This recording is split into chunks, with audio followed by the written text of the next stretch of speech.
Hello photo fans and welcome back to Streetwalker Photo, my street photography channel. My name's Ian and I hope you're having a lovely morning or afternoon or evening or whatever time of the day you are watching.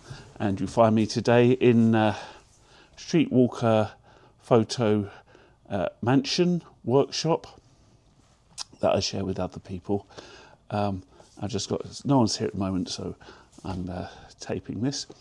If there's any noises that you can hear, like of power tools or something, that's from downstairs. I apologise in advance for that, but hopefully they won't be too intrusive. Okay, so you join me today, as the title of the video hopefully says.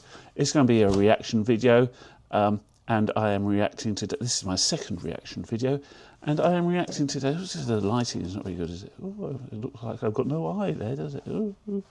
So I look that way. And maybe I'll put it up there. Maybe. Oh, whatever. Oh, it's falling over. No one wants to see how the sausage is made, do they? Okay, so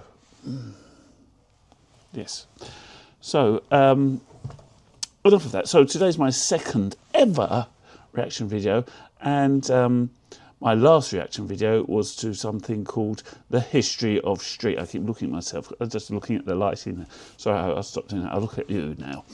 It was The History of Street by Wex Photo and Video. Wex are a shop, a retail outfit here in the UK and possibly in Europe. I think there used to be KJP and then Calumet, possibly. I could be totally wrong about that. Anyways, and they've got a channel where they do all kinds of how-tos and reviews and stuff, you know, aiming presumably to sell stuff. Let's face it, it's a shop, they want to sell stuff, nothing wrong with that. So they put up this masterclass on street photography, and it's based in Paris. And in part one, which was split up into roughly equal parts, the first part of which was the history of street. Unfortunately, their history of street was written in a parallel universe where things were totally different from how we know them today in our universe. So that was, you know, that was like an episode of Wrong and Wronger. It was just like wrong, wrong, wrong, wrong, wrong, wrong, wrong, wrong, wrong, wrong, wrong, wrong. That was the first part of the video, and then they introduced the photographer who's going to lead us through the rest of this masterclass, who was, I don't know, I looking at the work she showed us and so on, I wouldn't really call her a street photographer, but there we go. What do I know? I'm not a gatekeeper. No, gatekeeping is wrong, isn't it? It's good. It's good. Yeah. So you know, I mean, you know, she struck me as being more of a kind of influencer type person than a street photographer. And these masterclass videos are sponsored, I think, by Canon. So so you know, they're trying to sell stuff. That's fine. That's fine. So yeah. So the second part of that video was about her, and it's all a bit wandering around, and you know, stream of consciousness sort of stuff, which whatever. Okay, so that's the first one, and I will put a link here to the first one. Here. Somewhere here. Is it happening yet? Here. Here. To the first reaction video on this series. Today's video, the second video in the series called The Online Masterclass of Street Photography or something like that, is about gear. Everyone's favourite topic, isn't it? So it's about the gear you might use for street photography. So hopefully we'll be looking at sort of all the different kinds of cameras that you could possibly use. You know, even if they only stick it to like digital cameras. You know, you've got SLRs, you've got mirrorless, you get digital rangefinders, and you can get kind of those Fuji things that call themselves rangefinder style cameras but aren't rangefinders at all, and you've got the kind of super, sorry, someone's just lifting the shutter or rolling down the shutters in the space downstairs, if you can hear that. Or you get the sort of super point and shoots that are kind of fairly sophisticated actually, they're not like the Ricoh GR3s. So hopefully this, and also maybe looking at the sorts of different lenses you might be able to use for street photography. You know, the disadvantages of, or the relative advantages and disadvantages maybe of prime lenses and zoom lenses. Who knows? But you know, this is a masterclass, so hopefully they'll be covering all those things and a few other things thrown in as well. Okay, so that's that. That's what this is a reaction to.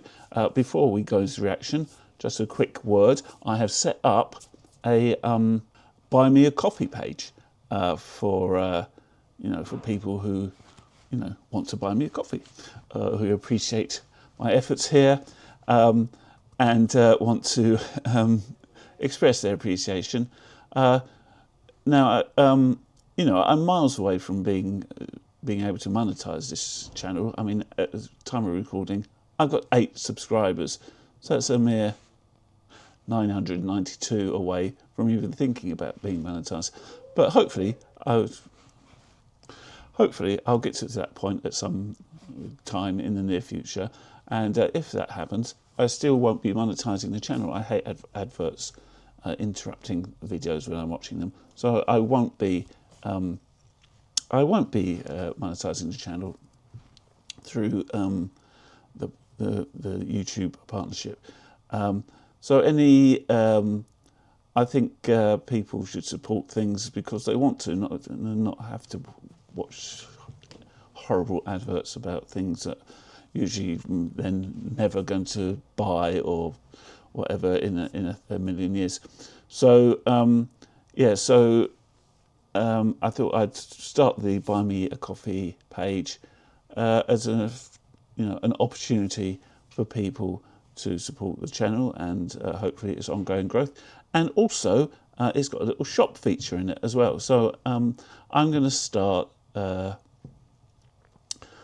putting stuff in the shop, photographs, zines and stuff like that. Not cups and t-shirts, you know, actual work. Also today's video, at the end, I'm going to do a bit of a giveaway. Sorry, I'll say that to you, not to my screen. At the end of today's video, I'm going to do a bit of a giveaway. I'm going to give away a few copies of a zine I made a little while ago. So hang around to the end for that. Okay, so here we are. Let's go.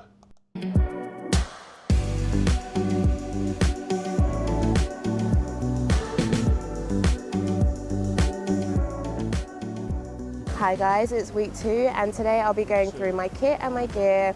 And the great thing about street photography is that it's not really gear heavy. You don't need the best of the best. You just need simple things that will make it easy for you to start your journey. So by the end of this, I would have taken you through, you know, what camera to pick and what to look for. But I'm just going to get started with what I have and what I like.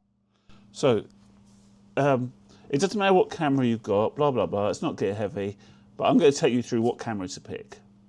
So straight away, alarm bells for me, because this is supposed to be a kind of masterclass, so a sort of a guide, some sort of you know, comparison of gear, rather than I'm going to tell you what gear to buy. I like to bring with me when I'm shooting street photography. So in my bag, I usually carry 2 cameras. Great. Okay, 2 cameras, and we've got some sort of Canon there, and presumably some other kind of Canon there. Oh, there. And there's a Canon lens. Great, okay.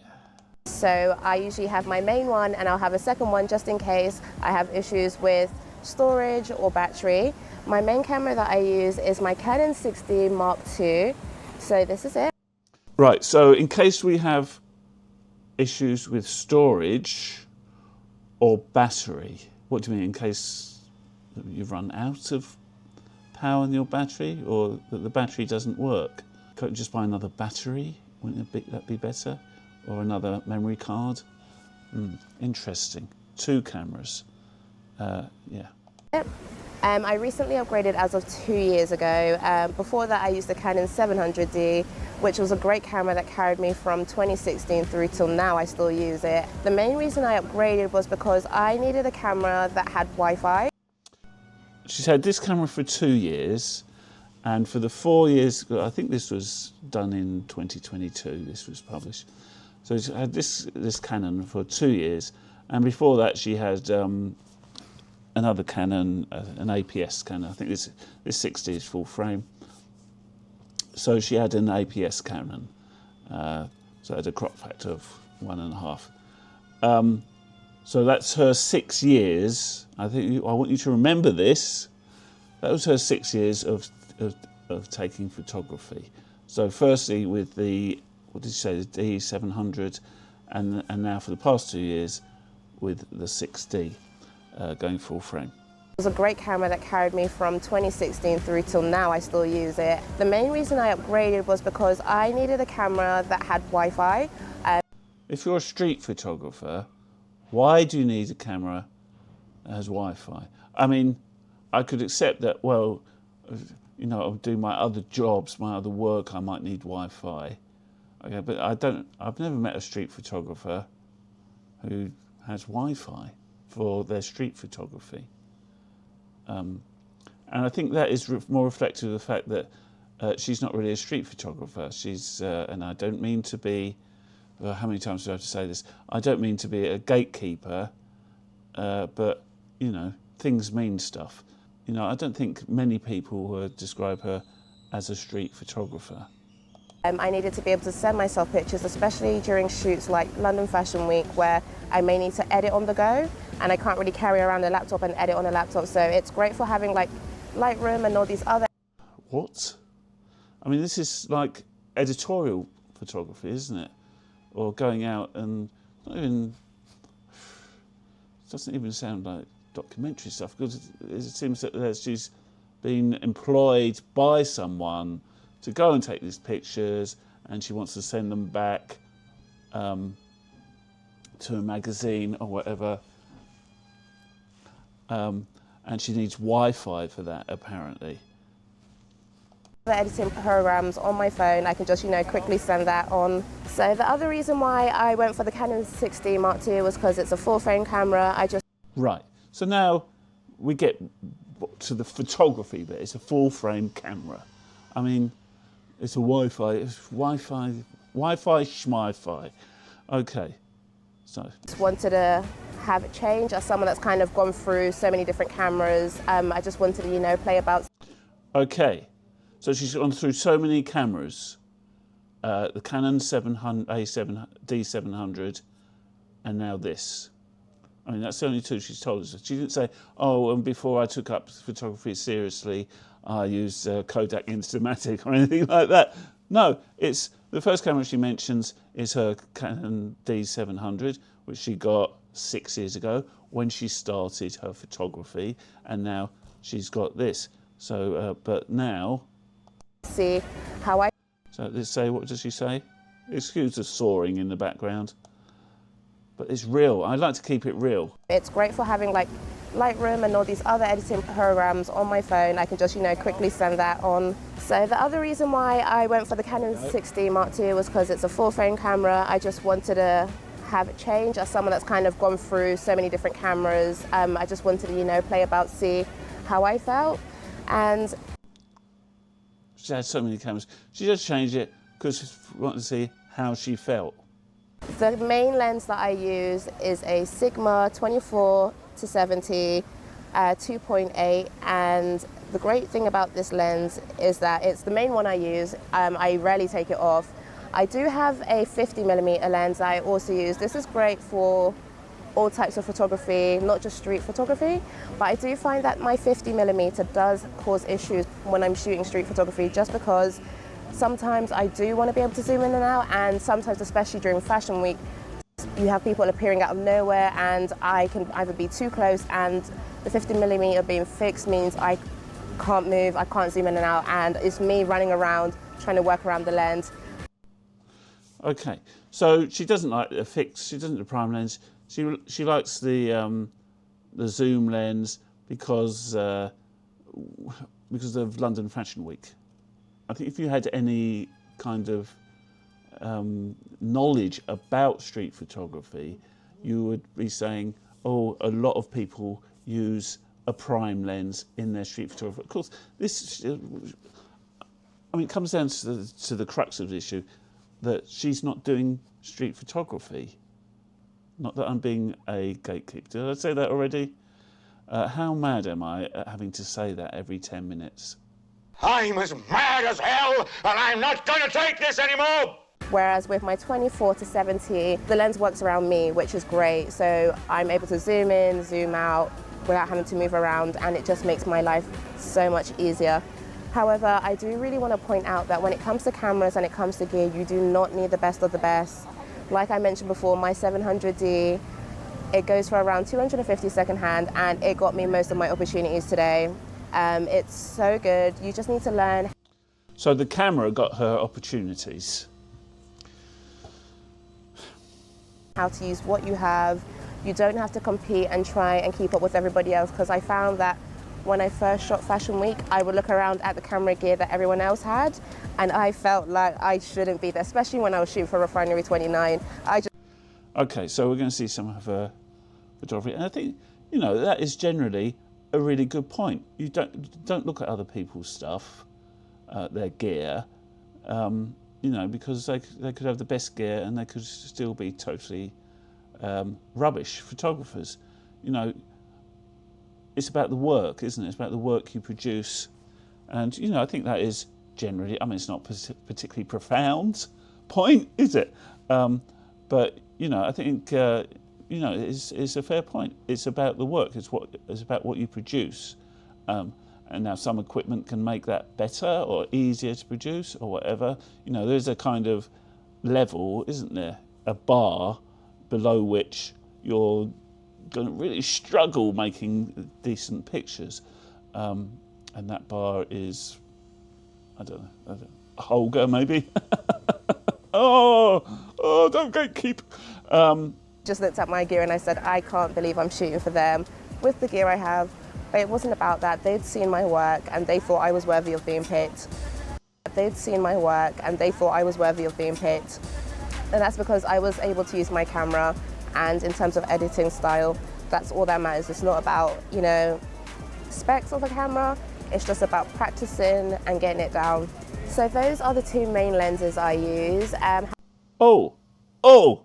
Did you see that? It's just about practicing and getting it down. So those are the two main lenses. What on earth is that? What on earth is that? Does it rotate? Because it rotates, it is dirt on the camera. It's just about practicing and getting it down. So those are the two main lenses I use. However, look at the muck on it. Do you see the muck on that lens? Oh, goodness. I use. However, I am thinking about adding in another one. So as I mentioned, the 24-70 is great. However, sometimes I do feel, especially during street photography and travel photography, is that I do want to be closer. So I have been looking at other lenses that can get me closer, get me the shot without having to, you know, struggle or having to run across or try and get as close as I can. So I really do recommend that, especially if you're someone that's into street photography while traveling. That's what your legs are for. That's what, you know, some idea of looking forward, of being able to read a situation, understanding how people move around and how they react to each other. So there's that. I don't think that is the sort of photography that she is talking about. She's talking about her shoots. Well, that's totally different, isn't it? That's not street photography. During things like Fashion Week, you are usually quite up close. However, if you are at events or shows where you are distant or it's not open to the public, you may want to consider that as well, just because, you know, the 24 to 70 can only get you so far. I do recommend, especially if you're someone doing photography for Fashion Week or for a company that needs you to kind of turn around the work really quickly, I recommend looking at cameras that have Wi-Fi or getting Wi-Fi. I believe you can get memory cards that... This is just rubbish, isn't it? I mean, this has got nothing to do with street photography. Absolutely nothing. What's this got to do with street photography? Oh, if you're doing London Fashion, it's kind of obsessed about London Fashion Week. That seems to be her only point of reference when it comes to street photography, London Fashion Week, or if you're doing a job. So I just don't really see the connection with street photography going, you know, people going out, what most people think of as being street photography. If this was a master gear for editorial photography or gear for event photography, yeah, fine. If you're doing that as a professional photographer. I have Wi-Fi for some cameras and they work like that, just so you're able to send yourself the work, so you don't have to wait till you get home and edit everything and you're up till late, especially if you have to go again during Fashion Week, which is what I used to do. I used to run home, and I don't live in London, so I would trek home, open up my laptop, put my memory card in, edit, and I would be there till about 2 a.m. trying to get it to them before the next day. And this is street photography. She's not talking about street photography, is she? She's talking about, well, I've said it already, sort of advertising, below the line advertising, or you know, editorial photography maybe, whatever. And then I'd be up to go again for Fashion Week, and it's just exhausting. So being able to send it to your phone or to your laptop and work as you go will make such a difference in your life. Like, honestly, can't recommend it enough. Take it from someone that learned the long way. Don't do that. So moving on to memory cards, that's a massive part of my equipment and my gear, and I have a SanDisk and it's got 128 gigabytes on it, and honestly, you may think it's a very small thing, but again, take it from my experiences. Make sure that when you're picking one, you've actually thought about it. Okay, I mean, that's a fair point. If you're doing digital photography, get a decent SD card. But you know, there's a few makes that have a relatively good reputation, and SanDisk, I guess, is one of them. Because one thing I will say is that the brand is one part that needs to be really reliable. So I believe that SanDisk is a very reliable brand, and Okay, so what makes you believe that? And is it an interesting story? Maybe it isn't. The reason why I say this is because in the past I've kind of gone for cheap memory cards, and I haven't been very careful when placing them in my laptop, so a little bit of the side broke off, and when I tried to put my memory card in, I literally was locked out from all my pictures, couldn't get access, and that was everything gone. So I really do recommend, you know... That's about her maltreating her equipment more than anything else. Don't maltreat your equipment and, you know, things won't go wrong. You know, investing in a really reliable brand, and I can't vouch for SanDisk enough. Also, as well as the memory card, I recommend thinking about space. I've always used to go for really small, you know, memory sizes and... Space, the final frontier. Gigabyte sizes, sorry, I should say. And that was because that's what I could afford. Again, it's great for starting off, but if you are someone shooting things like Fashion Week, and especially when you're traveling and doing street photography, it can end up taking up a lot because, one, you may see more than you expect to, and one argument might be that if you take lots of pictures and that memory card has a defect and corrupts, you've lost all those pictures. Whereas if you have like 3 or 4 smaller memory cards, you know, if one goes wrong, that's going to be limited to that card rather than everything. That's one argument for having several smaller cards. 2, it's just a lot easier than having to keep constantly clearing out your camera, because that's what I would have to do. But for each shoot, I would have to clear it out. and I wouldn't have time to look over the pictures. I would just throw it onto my laptop, take it off, and then I would have to go through it manually on my laptop later. But just having a bigger gigabyte space means that, you know, it's all there on your camera. You don't have to rush to take it off. You don't have to panic thinking I have no space. I was one of those people that I would get to shoots and I'd be like, oh, sorry, I have to like delete pictures, you know, just so I would have space. And again, it's something that's so easily avoided. Well, the answer to that is to have another memory card, isn't it? So this is kind of, oh, what, you only had one? Well, get another one, buy another one. I mean, they're not expensive, really. And if you're trying to be a professional photographer, you know, looking like a Muppet is, you know, you're going to look like a Muppet, aren't you? Don't have to do it to yourself, just get more storage. One of the things I would mention when it comes to memory cards is backing up your stuff. I have been that person where I haven't backed it up, and again, I've lost stuff, and it's just the worst feeling because it's one of those things where it's like, I can't recreate it. I can't just go back and do it all over again. It's not that simple with street photography, you know. How would you know? You're not a street photographer. Whereas with outfits, you can go back out, put that outfit back on, go there.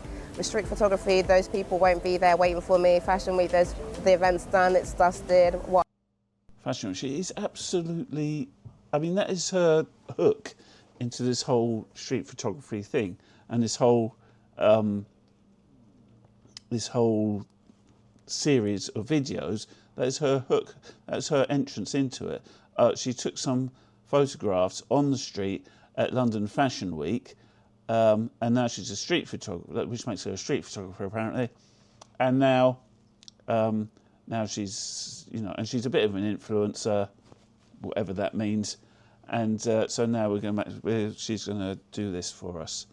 What I've lost is what I've lost. So I really do recommend, what I do is go home, I'll put it all onto my laptop, I'll copy it all over. Sometimes I may leave it on my camera because, you know, I do edit from my phone sometimes, so I'll send it to my phone, or I'll completely clear it off, put it all on my laptop. If I'm dying and I know I need loads of space, you can never go wrong with just having it on your laptop, saved in a folder that you know you'll be able to find later. Right, so now she's giving basic instruction on storage of your pictures on your computer. Outstanding. So, I mean, we're kind of 7 minutes in, almost 8 minutes in.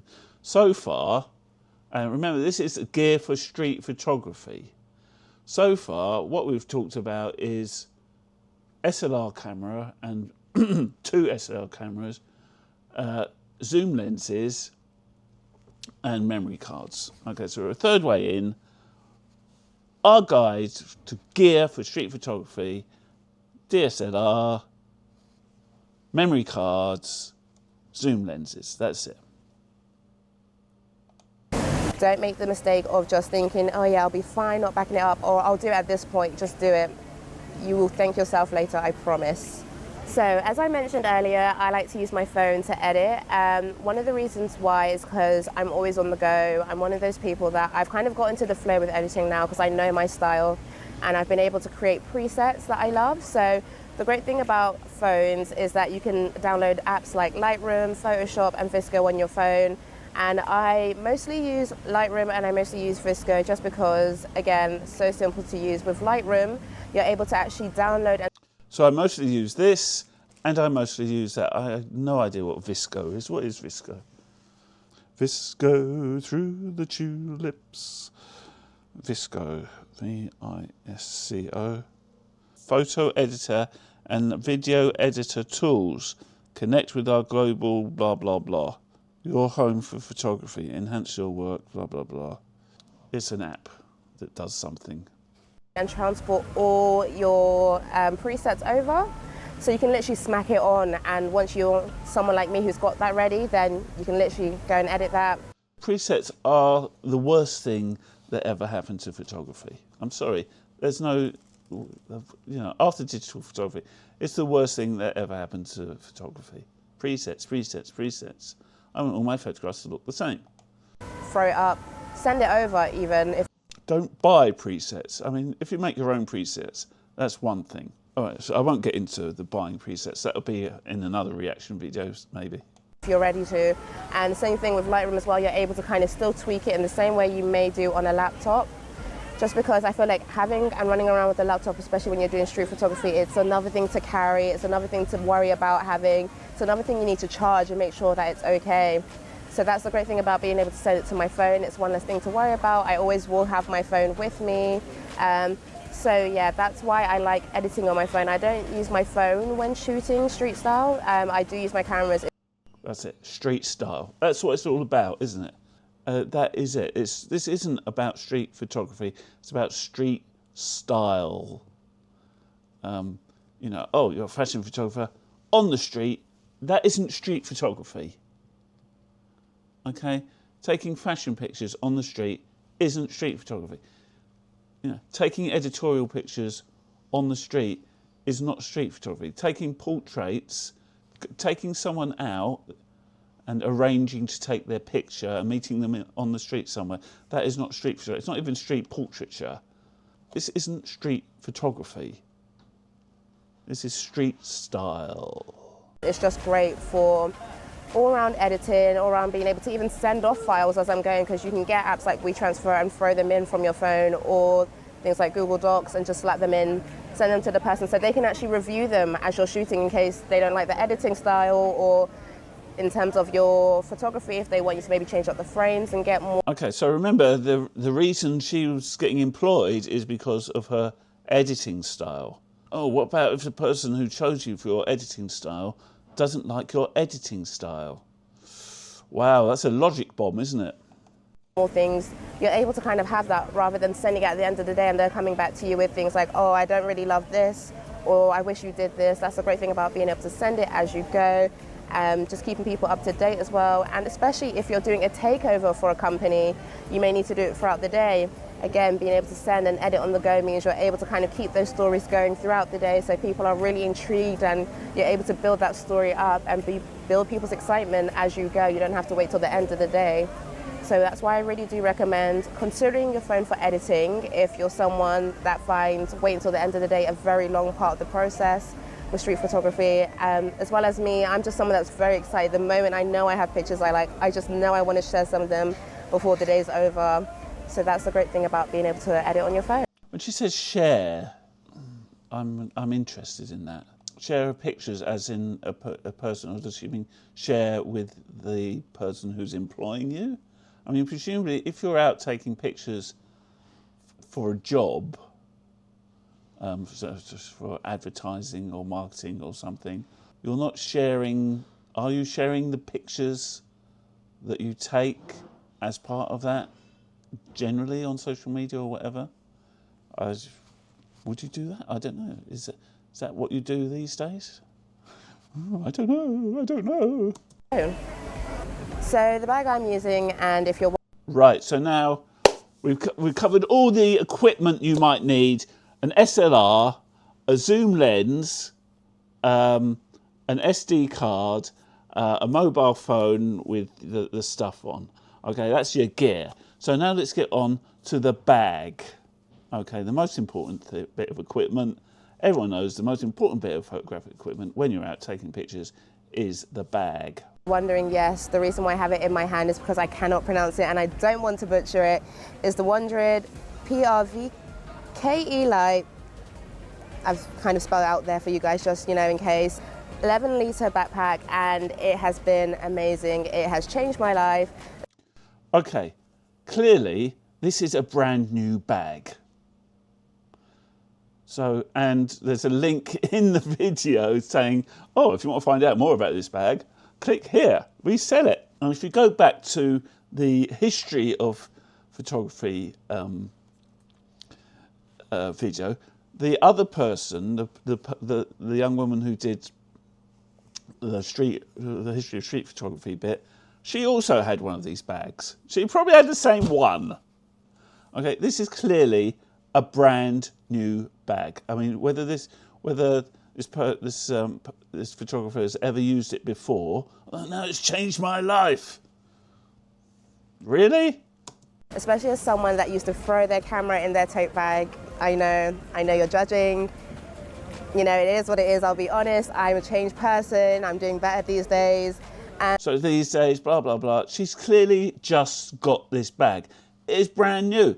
There isn't a mark on it. And the reason why I think this bag is great is because it has so many different compartments. So starting off with the back, you know, where my camera is, it's great. I can just unzip it like this. And the great thing is, You can unzip it. You can unzip the bag. with travel and street photography, one of the things you may worry about is theft. This is one of the great things about it being... Right, sorry, but when I'm doing street photography, I don't want to wander around town with that on my back. I mean, it's so new, it's shining, and it's just heavy. It's just unwanted weight, isn't it? And it's cumbersome. You know, zipping from the back, you feel safe. The back where your camera and everything is protected because, you know, this lays against your back, so no one can unzip it, you know, so you don't have to worry about that. And inside of it, there are so many different compartments. So if you're someone that carries multiple lenses, there's so many different slots. I have 2 bodies that I'm able to fit into this, which is amazing. And then there's other spaces as well. So if you want to put in your different memory cards, if you want to put in your different batteries or your battery grip, it's amazing. You can do that. Love that. So the great thing about this bag also is that it has pockets on the sides. So if you're someone that carries a water bottle, if you're someone that carries a tripod, there is space for you to do that. So you've got one here, and then you've got another one that zips here. Great. You've also... This is groundbreaking, isn't it? This is groundbreaking in backpack design. Side pockets, divisions inside, different spaces. I've never seen this before. It really is outstanding. Also got the front part, so you've got an area where you can store all your personal stuff. So in here I have a tote bag and I have my handbag just sitting in here, water bottle, it's great as well. And then you've also... What, you've got your handbag in there and the water bottle, I mean, what is it, about that big? Also got this zip on the side, so if you're someone that carries your laptop, like I mentioned, if you're someone that wants to edit on the go, or if you just want to bring your laptop to do work, answer emails, or if you're a freelancer in other areas, you can bring your laptop with you in one bag, which is amazing to me, and that's why I love it. There's so many things about it. It supports my back, and while I'm walking, I don't... She loves this bag like a child who's just got a new toy, which is exactly what it is. Look at it. It's brand new. Brand new. She even still had the thing that came with it, the tag that came with it. I don't feel weighted down because, you know, sometimes having things like a tote bag, it's on your shoulders. Having a bag that goes across your body, you know, it's dragging down. I've got one strap on each shoulder, so I feel balanced as well. It's great. Honestly, I can't recommend it enough, especially if you're traveling. It's just light. You could even roll up your clothes into here, into the personal space if you wanted to, and just use it as a complete backpack because there's so much space to carry so many different things for different people. So another thing that it has, which I know a lot of you guys will appreciate, it has its own phone pocket. I'm someone that always feels a bit awkward when it comes to bags, not knowing where to put my phone. Its own phone pocket. Because I really want to be able to access it. So this is a great little zip here that you can put it in. You're able to get your camera quite easily without having to stress too much. You know, you're able to have great access to it. And one other thing that I think is amazing in the back pockets is you are able to move the different parts around. So as I mentioned, I've got it set up like this because I'm carrying 2 different bodies. But if you're someone that needs more space because you have bigger lenses, then you're able to actually move these parts about and readjust it just so it fits your camera. You can literally do that pretty much with any camera bag. I have never had a camera bag, and I've had lots of camera bags, that you are unable to move the divisions around in one way or another. I mean, only the cheapest pile of poo type bag would you not be able to do that. That is, I mean, it's kind of indicative of her experience, I think.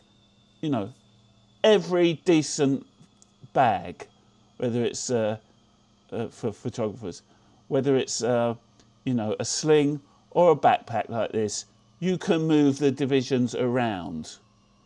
It's so indicative in so many ways of her total lack of knowledge of anything, and B, who they are aiming this at. Other people with no knowledge of anything, other people who have never seen a bag before. Oh, hello, are you a person who's never seen a bag before? Well, look at this. Camera, your gear, your needs, which I really do appreciate, because I know that some of us have different lenses. For example, if you're someone that does wildlife photography, you may have bigger lenses because, for zoom and being... Who cares about them? This is street photography. Fuck them. Closer. You can make that work for you. If you're someone that has a 50mm like me, that doesn't take up much space, you're able to throw that in and work around the other cameras. If you're someone that has a smaller body camera, because I know DSLRs can be quite big compared to things like if you have a small point and shoot film camera, or if you have a mirrorless camera, those are also quite small. Wow, so that is the first time she has mentioned anything else apart from a DSLR. And we are 14 minutes in. She hasn't talked about DSLR. She just said, she hasn't talked about mirrorless or point and shoot and stuff like that. It's just a mention in passing. This is gear for street. Okay, it's not gear for street, is it? It's her gear for her photography that she has used. Okay, and her limited experience. Smaller as well, and tend to be able to create much more space with that compared to a DSLR. So next I'm going to be talking about cameras, which one to pick, why I'm working with the one I do, and the great thing about brands like Canon is that they have a range. So if you're someone that likes to look at film, you can use film cameras. I have been... Canon don't make film cameras. They haven't made film cameras for a long time. So you're not going to be buying a new Canon film camera. You might be buying an old second-hand one with an unknown history. Okay, let's check. When did Canon stop making film cameras? Canon stopped in 2018. When they discontinued the EOS V, their last remaining film camera. This ended Canon's 80-year history of making film cameras.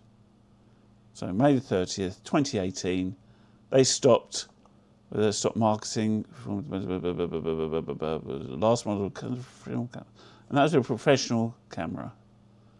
Okay, the EOS 1V, okay.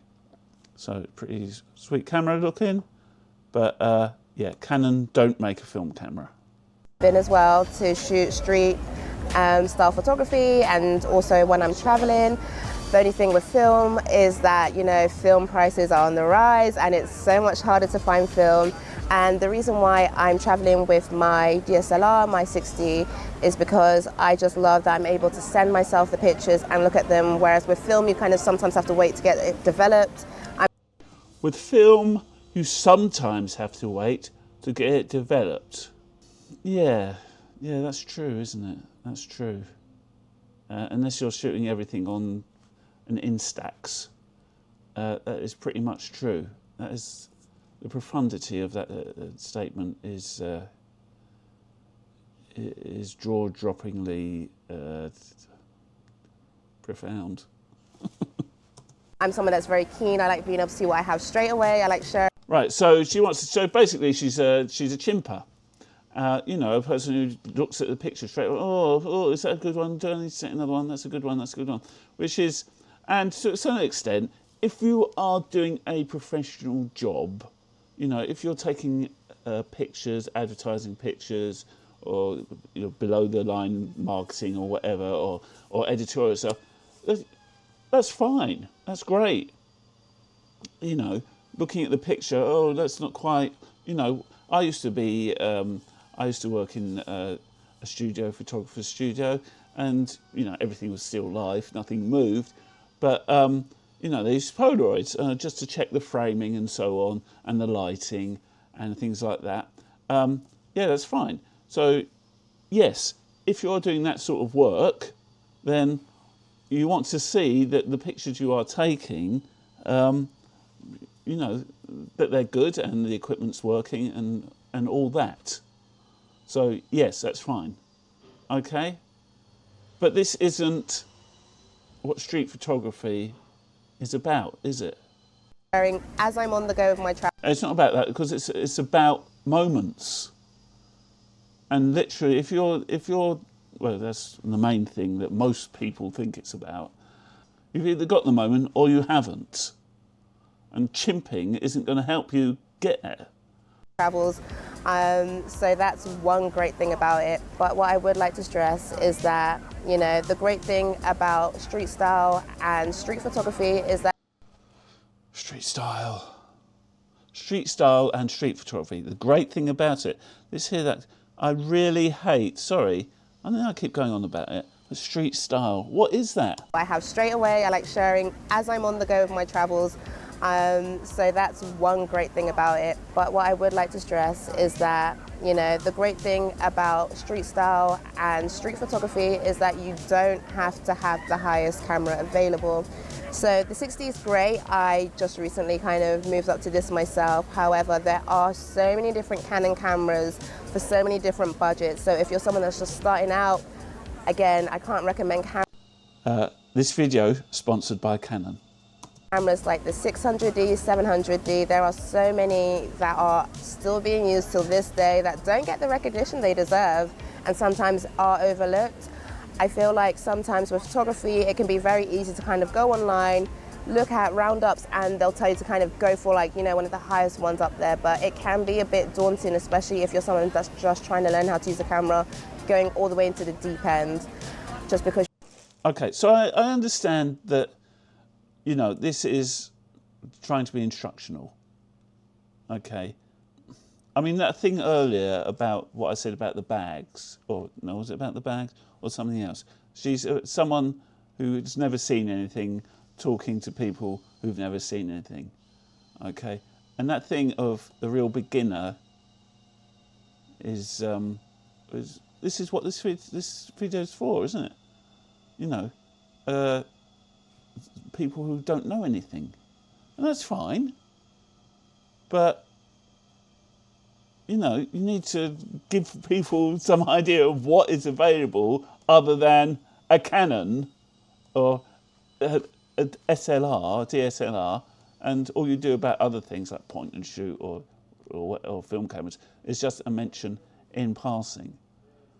Okay, and it's kind of revealing as to who this is aimed at, I think, in that it seems to be aimed at people who, oh, I know, that photography thing looks quite easy. I think I could do that. Do I need a camera? You kind of want to be able to try and match everyone else's quality, but I really do recommend kind of starting from the bottom and working your way up, especially if you're someone that wants to focus on budget. I really do think that going off what you... What is the bottom? What is the top? Nah. You can afford and what works for you is the best. I don't recommend, you know, going what's the highest, what's going to get me the best picture. What gets you the best picture is the camera that you feel most comfortable with and that you've learned to use the best. That's what the best picture is to me, not the one that was taken on the most expensive equipment with the biggest lens available. It's what someone was able to use and make the most of. And the biggest lens available? The biggest lens available. Oh, let's see, what have we got? The biggest Canon lens. Biggest Canon lens. Oh, there, look at that. The 200. Oh, yes, we want one of those, don't we? The 200 to 800 lens. 2-year warranty. 6.3 to 9, so it's not even fixed. £1,815. That is not going to give you the best photographs, though. No, is there anything bigger? Oh, yes. Ultra long. Oh, look at that. Lens RS. Wow. Wow, £2,600. Wow, what about that? That is the best. That must be the best lens, that one there. It's the 100 to 300 f2.8 L. No, I don't. Go away. Go away. No, I don't want to chat. I don't want to chat with you. I'm chatting with my friends. Oh, yes. £10,999. Look at that. Oh, it's clean. Oh, yeah. Oh, look at that. It's got a thing. It's got pictures on it. Wow, that surely is going to make the best pictures. I mean, talk about stating the bleeding obvious. They feel really proud of. That's the best picture. Martin Parr still shoots with a 5D Mark IV, so, you know, one of the greatest. Sorry about that. I was interrupted. Let's go back a bit. Interrupted. And that you've learned to use the best. That's what the best picture is to me. Not the one that was taken on the most expensive equipment with the biggest lens available. It's what someone was able to use and make the most of, and they feel really proud of. That's the best picture. Martin Parr still shoots with a 5D Mark IV, so, you know. So what? One of the greatest. Can't knock it till you've tried it. And I mean, I don't know what you mean, but I do wonder if the first time she'd ever heard of Martin Parr was when the day they made this video. And oh, by the way, he's a Canon photographer and he still uses a 5D or whatever he uses. Okay. Yeah. Oh, and by the way, he's one of the greatest. I'm not saying anything, but this is a woman who thinks movable divisions in a camera bag is the best thing ever. clearly it works, you know, because the proof is in the pudding. So I'm someone that really lives by that, and I feel like it's really important to stress, because when you're starting your journey, some of the people that you look to kind of have the best gear, so it's kind of like, oh, when you look at their highlights or you ask them what are you using, they're using some of the best stuff, and you just feel like, well, I have to match that. But no, that person didn't start there. They're able to get there now because, you know, the journey they've gone on and they've been able to afford it. You don't have to. We all start somewhere. And as this is just, I mean, she could say this in about 10 seconds, shouldn't she? It's not the equipment, it's the photographer. As long as you kind of learn and you're able to grow, then that's all that matters. So when it comes to giving tips on camera gear, my first one would be to always consider buying secondhand. I am a secondhand queen. From every camera I've had, I've bought it online secondhand. And the great thing is companies like Wex, they have a pre-loved section where you're able to buy it secondhand. And the good thing is, most of the time, because it's people that are working with cameras and no cameras, the quality is going to be great, you know, and you can also see those pictures and you know that you're going to be able to save some money, and some of them are pretty much like brand new and you've saved hundreds. It's great, you know, it's best of both worlds for you. Right, so pushing the old second-hand thing at Wex. Okay. Which is probably one of the most expensive places. I mean, retail is probably one of the most expensive places to buy second-hand equipment. I suppose it has its advantages, like warranties and stuff like that. Got new gear and you save money on it. I can't recommend it enough because it can be so hard to save up and wait for that right amount of money to come in where you feel like you're able to part with that when it comes to cameras, especially if you are someone that's kind of, you know, trying to upgrade. It did take me a while to feel like I could afford my 6D because of the job I was previously working, but eventually when I did spend that money, I was very excited and I could see the difference in the quality, and, you know, just having those extra things like being able to send it to my phone, it made a world of a difference for me when it came to doing different jobs.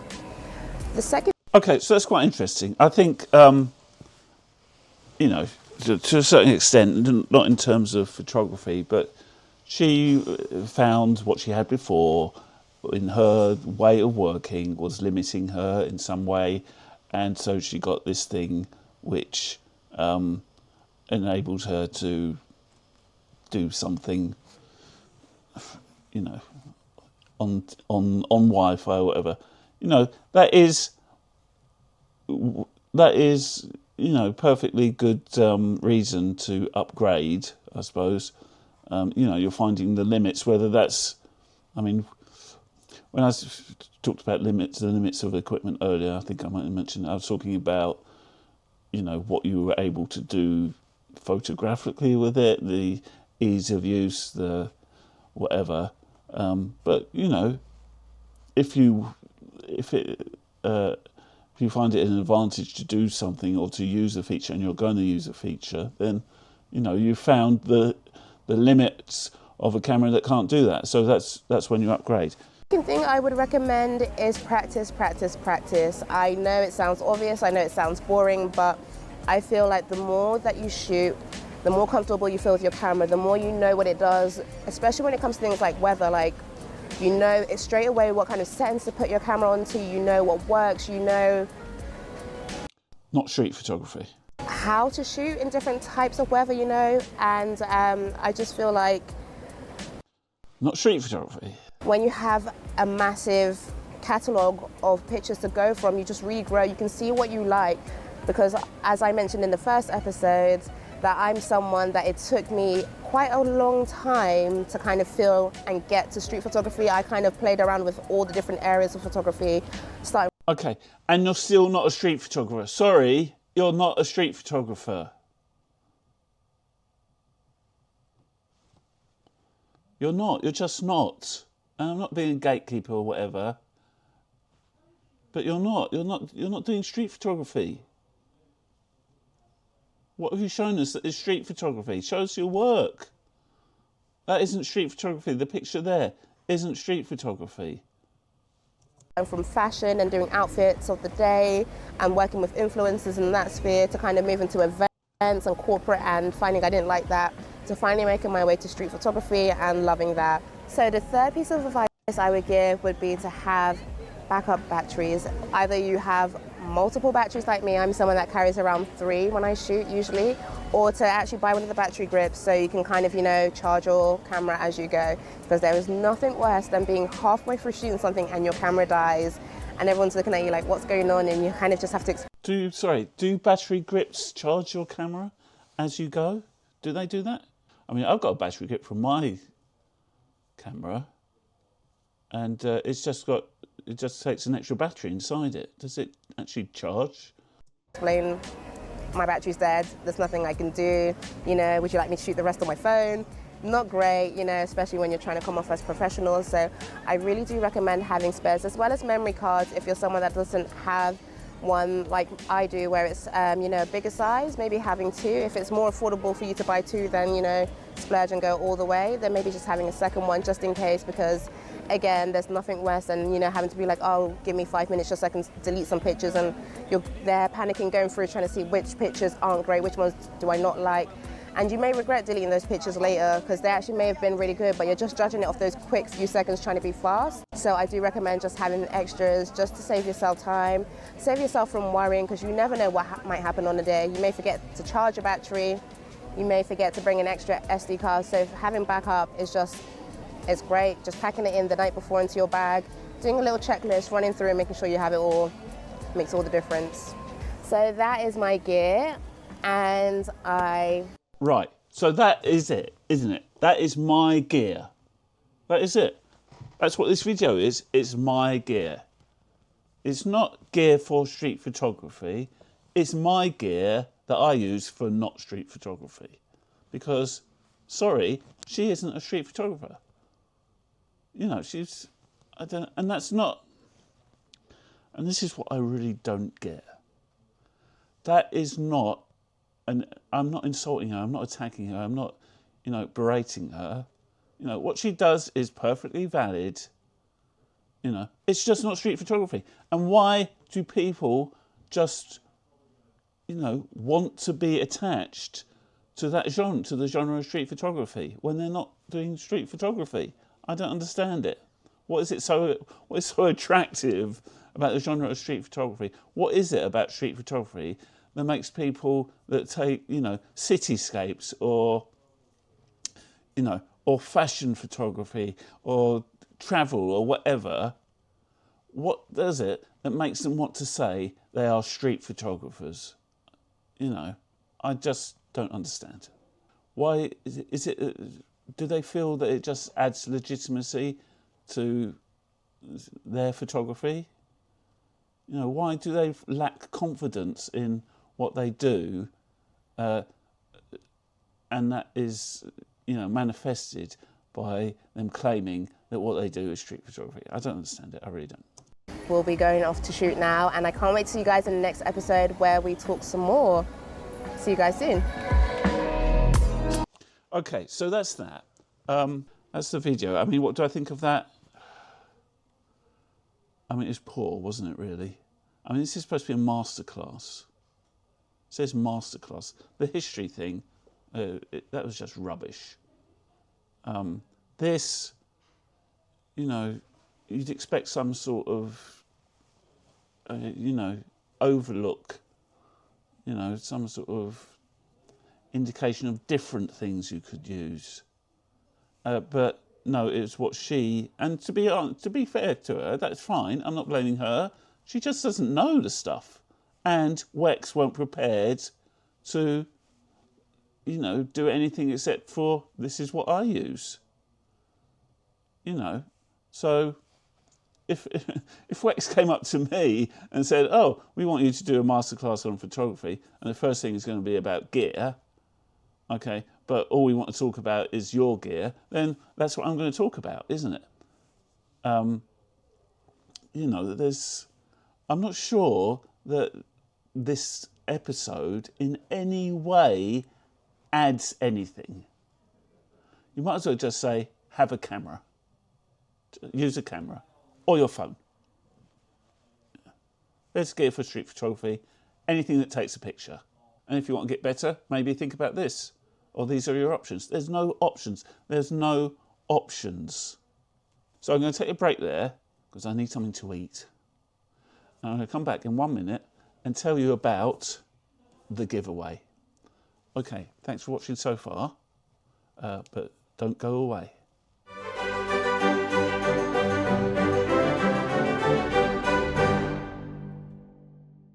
Okay, welcome back. Apologies for the saw, which is happening in the background downstairs. Okay, so I said at the beginning of the video about a giveaway I'm doing. I hope you enjoyed the video, by the way, and thank you for either skipping all the way forward to this bit or watching the whole video. Put this here a bit closer. Yeah. So the giveaway. What is the giveaway? Well, here is the giveaway. Can you see that? Oh, there we go. It's my zine. It's a zine I did a couple of years ago. I've still got some copies left. Streetwalker Volume 1, Work, a photo zine by me. And it's some colour and black and white pictures. There's about 68 or 70 or 69 pictures. And basically, I took these as in the winter of 2021 into 2022, when we were kind of coming out of the lockdowns and the whole lurgy experience properly, and which is kind of when I went back out onto the streets, taking pictures, and in London, nearly all the people you saw were working, compared with what it used to be like pre-pandemic. It was noticeable that people, a high percentage of the people that you saw, were working in one way or another. So either as construction workers, or as shop workers, or service workers of some description, delivery people, that sort of stuff. And it's kind of organically, I found that I was taking lots of pictures of people who were working either on the street or in plain sight of the street, wow,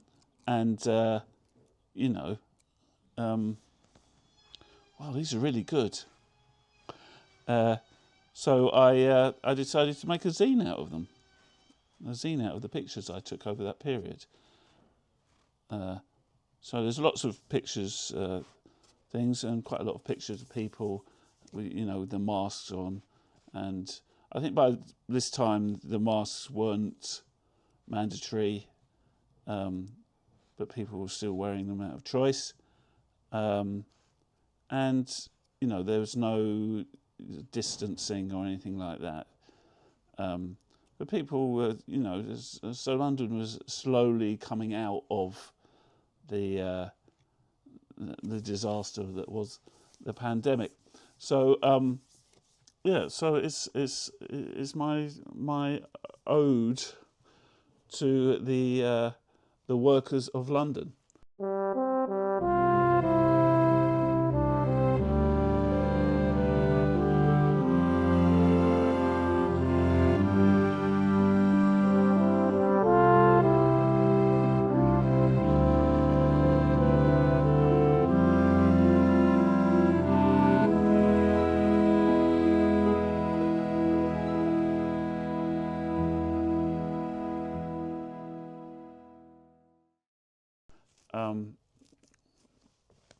And I'm going to give away 5 copies of this.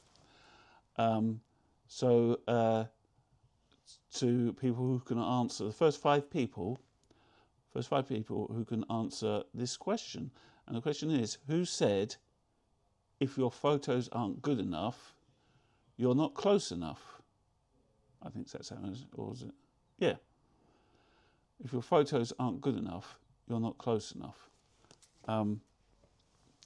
If that's not exactly the quote, I think it is the quote. If that's not exactly the quote, here is the quote. Here. So the first 5 people who can answer that and email me the answer to my email address, which is ian@ianmcdowell.photography. I will send you free of charge as a giveaway. It's a giveaway after all. I will send you anywhere in the world a copy of my zine. So it's the first 5 people who managed to answer that question. And if it's far, far into the future that you're seeing this, like after those 5 people have answered, the photo I'm putting, the zine is going to be the first thing in my shop on Buy Me a Coffee. On Buy Me a Coffee until I run out. I've got a few more copies to be selling. They're professionally printed on, nice. Oh, they're really nice. Goodness, giving them away.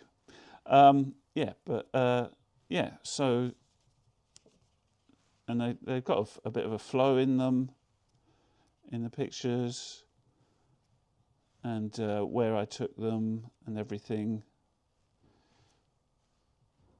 Yeah. So that's it. The first 5 people that answer, that tell me who said that phrase. It's quite a famous phrase in photography and street photography. So if you're one of the first 5 people, can I say 5 people again, to tell me and email me the answer to that question, I will send you by return a copy of the book. Obviously, you need to include your address in the email. Once the all 5 have been claimed, I will change the description to say so. Okay, as soon as I can. So if you're in the far, far future, if it says in the description all of the books, all the zines have gone, then you know not to enter this magnificent competition. Okay. Right, that's it. Thank you for watching. I hope you've enjoyed the reaction. I think we can agree so far that as a masterclass in street photography, and we're halfway through it, there's 4 episodes, we've seen 2 episodes. As a masterclass, in street photography, this is very poor. Sorry, it just is. It's just poor.